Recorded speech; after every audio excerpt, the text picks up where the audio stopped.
Now, Usher's been kind enough to suggest to me that he's going to let me use this car effectively as a track car a couple of times. So it's been prepped already for me for track use.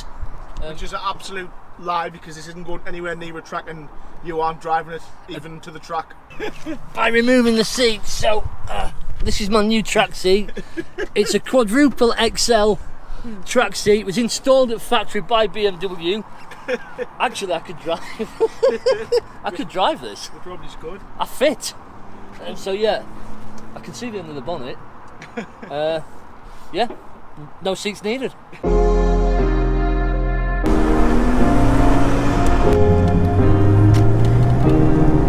Keep thinking that I could have done something, but now I'm left with an empty heart. No making amends, no waking up beside you and holding.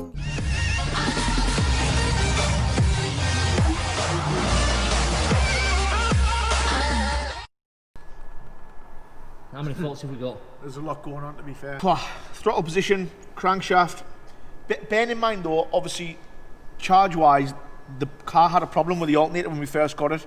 So majority of these codes here will probably relate to the power issue that you initially had in terms of things not working properly with not having the right amount of battery power. So we've got crankshaft position sensor, tank ventilating, O2 sensor, Vanos, cylinder 4, cylinder 6, idle speed actuator. Basically clearing these codes. So I know we have got an anti-lock brake ABS issue, so we're going to have a look into that first. We're still connected, she's got power, so hopefully they should tell us which sensor's off, which are, I'm guessing the ABS sensor and the traction control problem that we've got will be related to. It's normally just one sensor, or it might even have two off, but one issue with ABS would put the traction control light on as well, so it's trying to do something. So it's definitely connected anyway, so we'll see what she says. Actually impressed, by the way, £10 tool off Amazon, and she's working. Well, I say that, I might have spoken too soon, but this is good news. So this should initially get rid of our light, I'm guessing. So I'm going to forget about those codes for now, because again, they could be related to power problems. However, these ones here won't be related to power issues. So we've got speed sensor front left open circuit, everything basically 3 codes related to the left front wheel. So I'm guessing we have got an ABS sensor off on that wheel maybe, which will be causing these problems here. So I'll try and erase these and see if they come back as either temporary or a full-time code. So we'll get rid of them. Right, they've gone, so I'm going to recycle that key.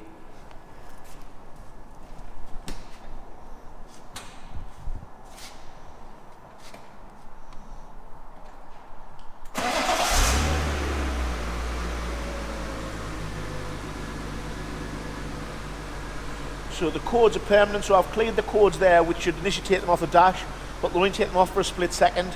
So as soon as we put the ignition back on and recycle the key and started the car, we've still got the same faults.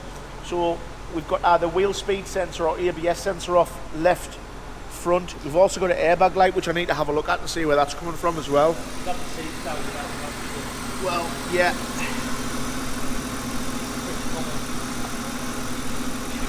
Right, let's knock that back off again. ECU power supply, which we know that because obviously when we took the seats out, it didn't take the battery off.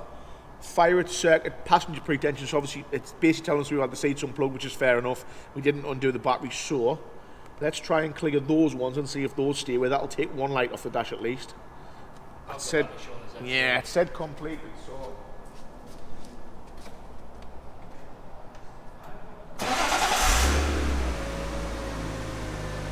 One light down. So it's sorting the airbag light out. So literally we've got now pad warning light, which obviously I'm taking these, obviously I thought these might have been too early for pad wear sensors, but I'm guessing not, they must have been in there. So obviously need to replace the pad wear sensor or plug it in, whichever the case may be, because all we bought was distant pads. We didn't buy new sensors, so I'm guessing it needs the sensors plugging in to read that light. So we're actually close.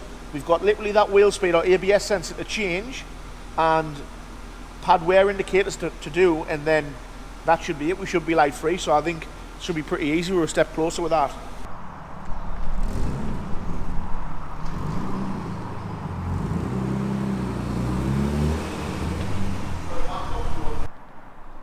I'm guessing it will. Do you want to try engine first, just out of interest? We'll see if it's got any engine wise.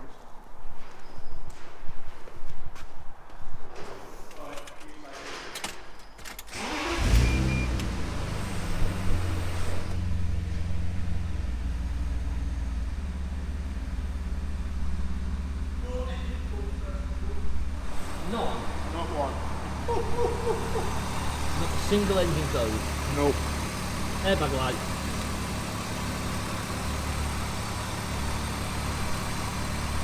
Firing circuit driver pre-tensioner. Light goes out and then illuminates, you've got a purple shade.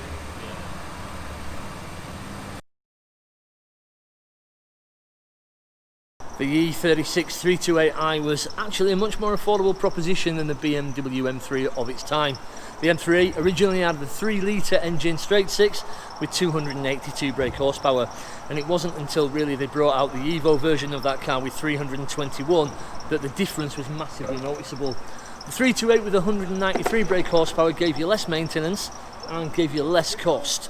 Ultimately, overall, it was a better value proposition, particularly if you didn't have the cash in your pocket to go and buy the M3. Inaugural drive out in the E36 328i. Maiden voyage. Maiden voyage. So we really should have just christened it with a bottle of champagne, especially as you're going to repaint it. We could have got away The with money that we've paid for this would be Lamborghini, wouldn't it? Well, Especially the area we live It would be in. Lamborghini. White Lightning. Christened it with a bottle of White Lightning. Just open this case. Yeah, door card was my doing. I didn't obviously clip it back in properly, Did did you I? fit that?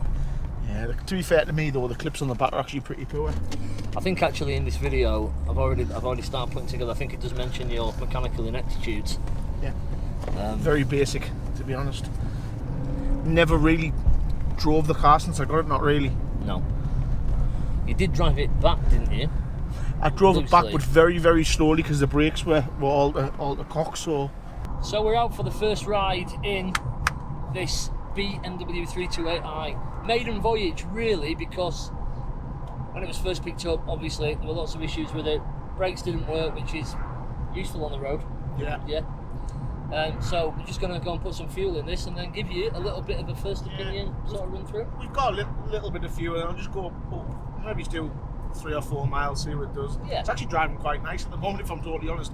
I feel a little bit of wobble through the steering wheel, but I know we've got a problem with the power steering, so I'm guessing that's related.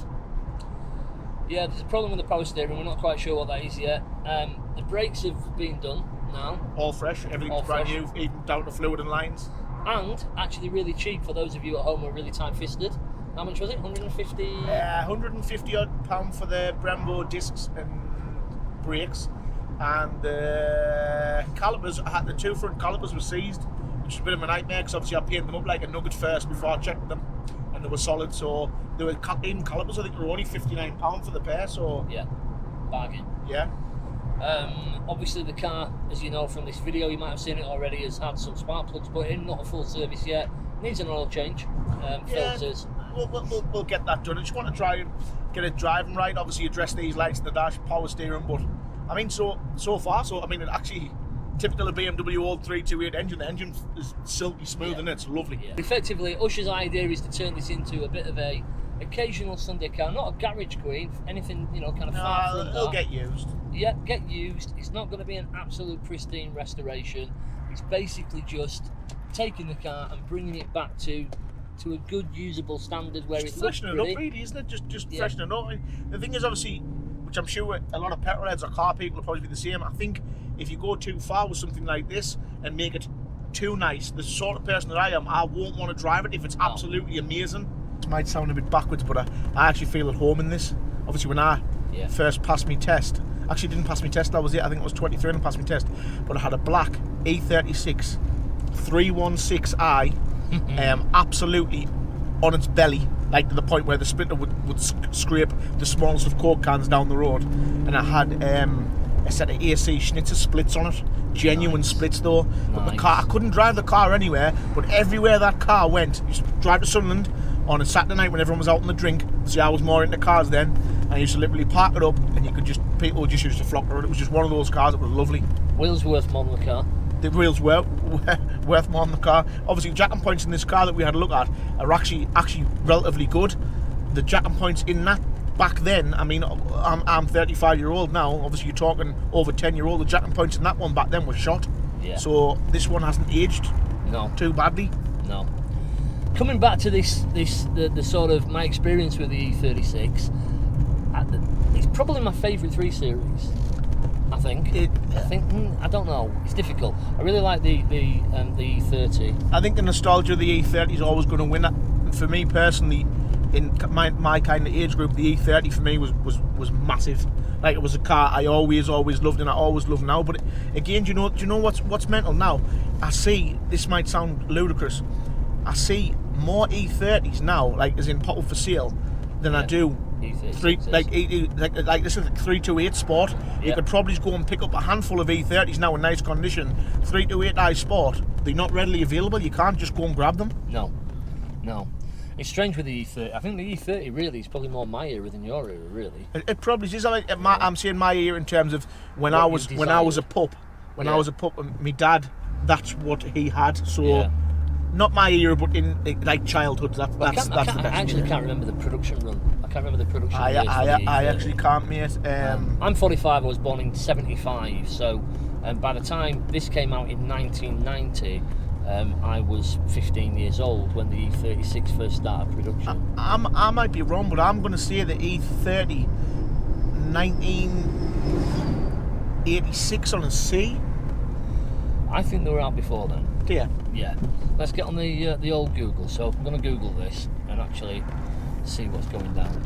So. You know, as well, considering it's on old Bilstein shockers and mixed match springs, it actually doesn't ride too bad either.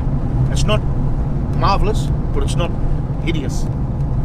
1982 to 1994, so it actually continued after the start of the E36. 1982, is that an A-Reg 82? No, it's the last of the A-Reg is 1984, so it's the last of the old Regs, like the old X. Seriously? Yeah.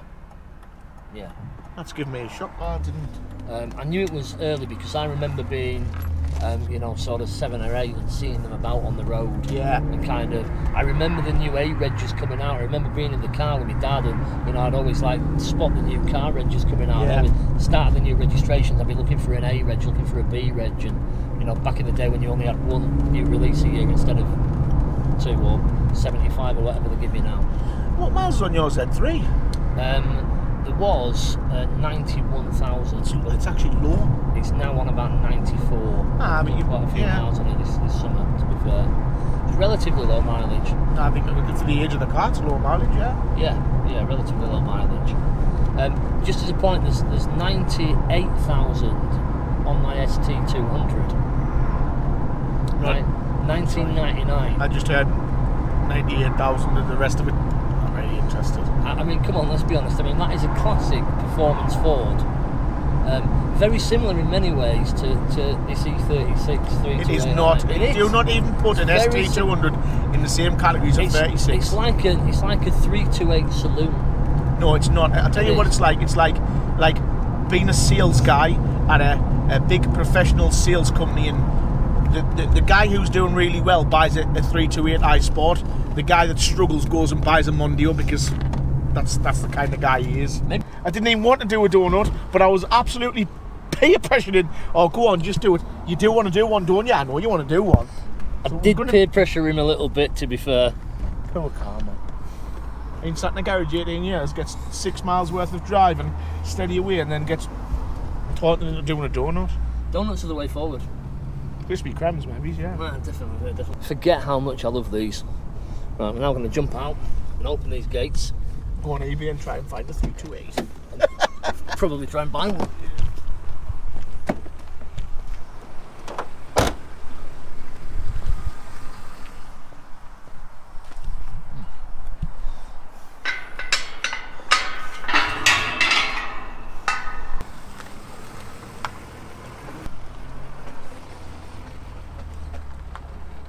Guys, if you're not subscribed to the channel, then make sure you do so, and make sure you click the bell icon and then select all so that you get updates on every single video that we put out. We've got loads more coming with the E36, loads more coming with the Z3. I've loosely given away the game that there's a classic ST200 Ford Mondeo with premium saloon car of its day in there as well, Sorry, mate, which I'm I've got. sorry. The fact that you said ST200 was hilarious, but the fact that you said classic on the next line was even funny. It is a classic. Honestly, I'm telling you, these are going to be an appreciating high-performance Ford in the same way. It's going to be the next Escort Cosworth. So the next Series 1 RS Turbo. Sorry, another one. You said appreciate and mean appreciate singular because it's only you who likes them. I love them, right? And he's going to be crying when that car's worth £75,000 With laughter. in 15 years' time.